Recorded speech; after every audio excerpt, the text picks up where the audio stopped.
Dear Luna, pay yourself first. One of the books that changed the way I looked at money was The Richest Man in Babylon by George Clason. The story takes us back to ancient Babylon, a place remembered for wealth. Babylon was not an ordinary city. It was powerful. It was beautiful. It was advanced for its time. But Babylon also reminds me of something humbling. No matter how rich, successful, or impressive something becomes, it can still fall.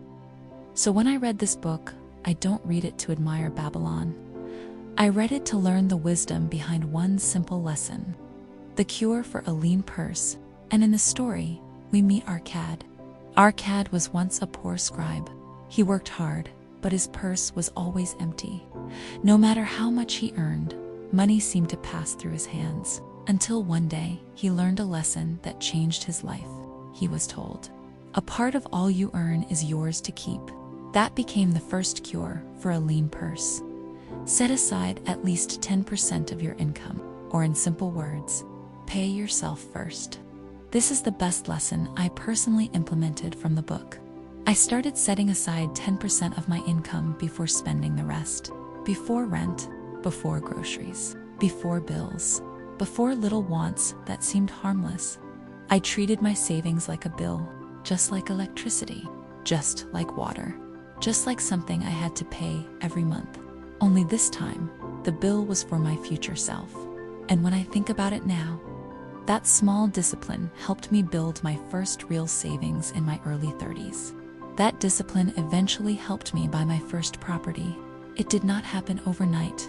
It was not magic. It was not because money was always easy. It was the quiet habit of saving first, again and again, month after month, even when it was tempting to spend, even when there were things I wanted, even when the 10% looked small. That book taught me something I will never forget.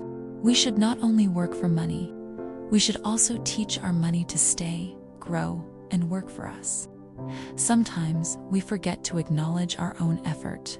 We pay everyone else first. The landlords, the bank, the store, the bills, but we forget to pay the person who worked for that money, ourselves. So, dear Luna, when you grow up and start earning, I hope you remember this.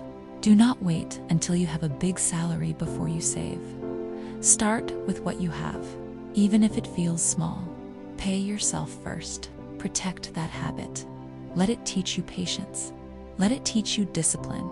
Let it remind you that your future also deserves a place in your budget. And if you have mastered this already, you can now proceed to cure number 2 until cure number 7 for a lean purse. Because wealth is not only built by how much you earn, it is also built by what you keep. And sometimes, the quietest habits become the biggest blessings later.